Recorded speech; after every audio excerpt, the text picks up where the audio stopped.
Two right next to each other. This is insane. I can see a red-headed krait through the bushes here. This is live. Check that out. Come and look, Cass. This is turning into one hell of a night.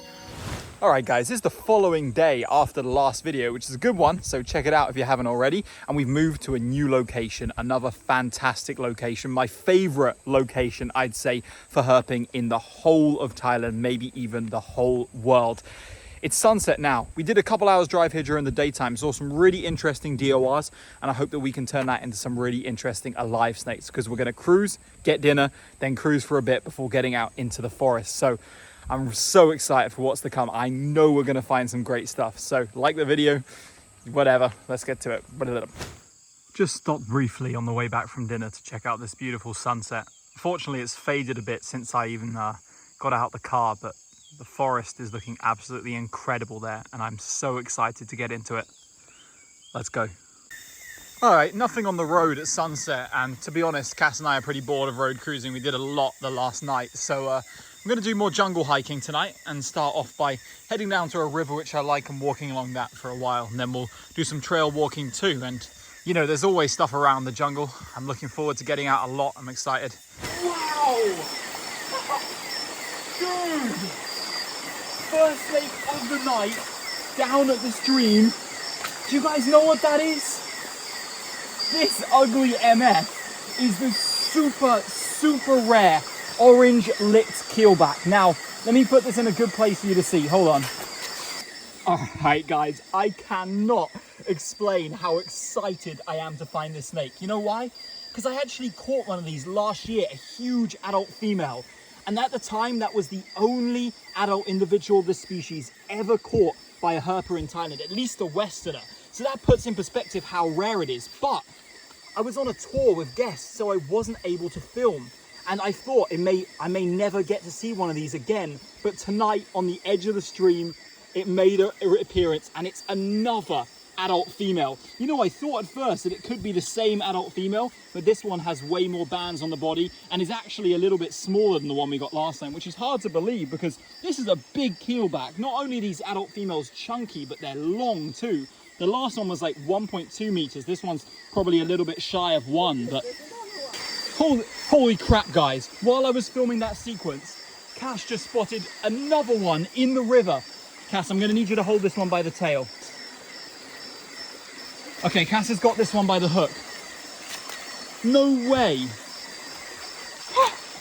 There's a male right here. Just as I was talking about how insanely rare this species is, we get two right next to each other. Wow. Oh, sorry about that. I dropped him. Hold on, let me bring this one over to you. I'm trying not to hurt him, because these keelbacks can actually drop their tail, and this one's freaking out a lot more than the female was. So look at that. Look at that, guys.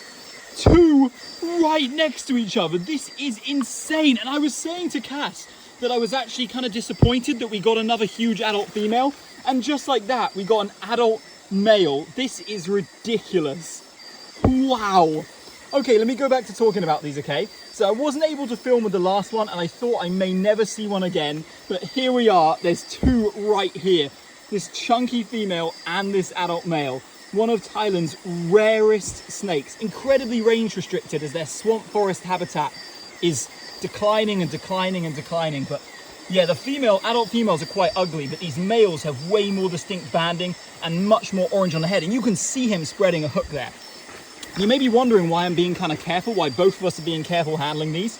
And that's because to call them rear fanged would be a bit of an insult. Their fangs are situated pretty much in the middle of the mouth, which means if they bite you, there's a good chance their fangs get you.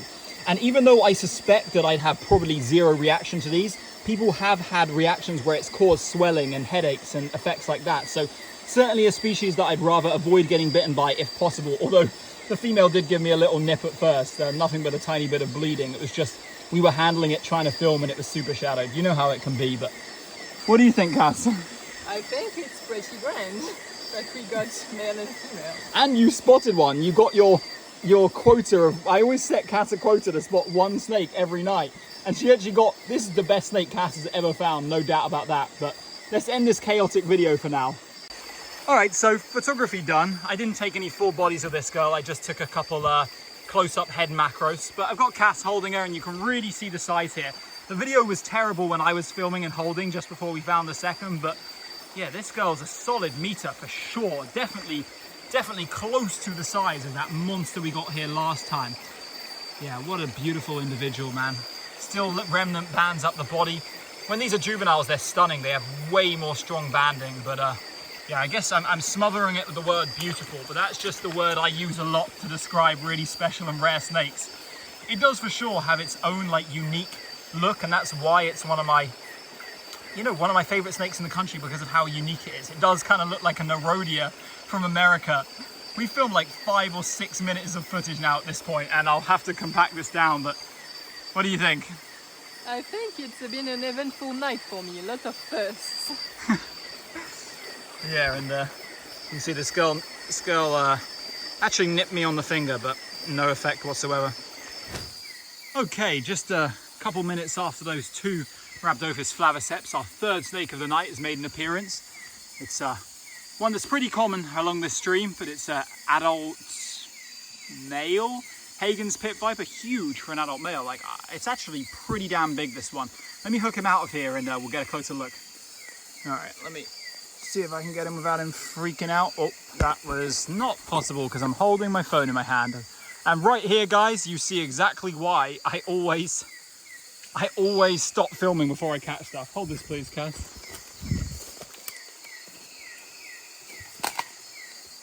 Oh, he's coming right towards me. Wait, where is it? I actually really like the colour of this Hagen. It's one of the nice bluish sheen ones. You don't have to use your light. It's one of these nice bluish sheen ones. A lot of the time you get just kind of like green coloured ones, but I really like it when they begin to fade as they get old and become this kind of colour. They look so nice and such a cool slender viper, you know, not really like one of those fat like Albalabra style green vipers. I've become so blasé to these because they're so common down here, but I remember when I first found these, I was absolutely like, wow. And they are great vipers, but let's just put this guy back. Well, it's been a minute since we've seen a snake, so here's something that's going on. Cass has found a new moth friend. This Lisa Zampa male is just chilling on her arm. It doesn't seem to actually even be drinking the sweat. It just seems to be there, but it's been following her, and every time she gets it off, it lands again, so. I have a new moth friend now. Yes, a new friend joining us in the field. Okay, we're just walking down the trail after walking in the stream, and I just got like the world's tiniest snake here. Look at the size of this thing. That is absolutely minuscule.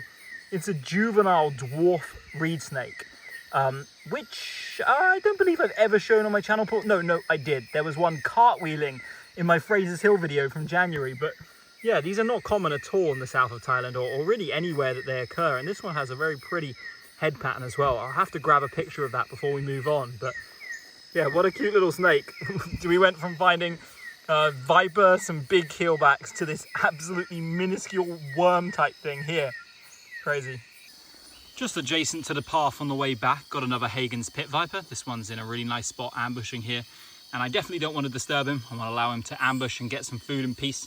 This one way smaller than the last, but not going to get my hand in there to show it, but just ambushing above this little pool here. Really picturesque. Damn! I have never seen this species of Rhacophoridae before in Thailand. Let's go.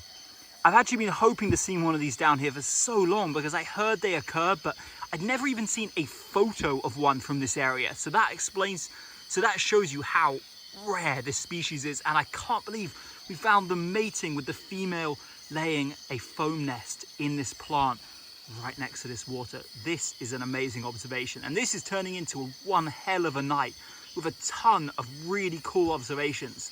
Let's go, dude. Come on. Holy shit, guys. The frogs were down there, and I can see a red-headed krait through the bushes here. This is live in the moment. Where's my hook? Where's my hook? Where did I put my hook? Where did I put my hook? Okay, I'm gonna have to go in no hook. Should be able to do red-headed krait. Look at that. Look at that, guys. No way. I was really hoping to see one of these tonight. Man, let's go. Just a little one, but I was really hoping to see one of these, not just because they're always is literally my favorite snake, but because Cass saw a blue coral on the last trip, and I really wanted Cass to see her first red-headed krait as she's seen the other two of Thailand's southern kraits, and I'm speechless. I was just packing up my gear after photographing the frogs, and I spot something bright yellow and black, and I'm like, it cannot be, can it? Whoa, I'm slipping down this slope. Okay, let me readjust and I should be able to get this guy out in the open. Check that out. Come and look, Cass. Damn, you made it to me quickly. No way. Did you see my hook, by the way? I left it on the path somewhere where you just came from.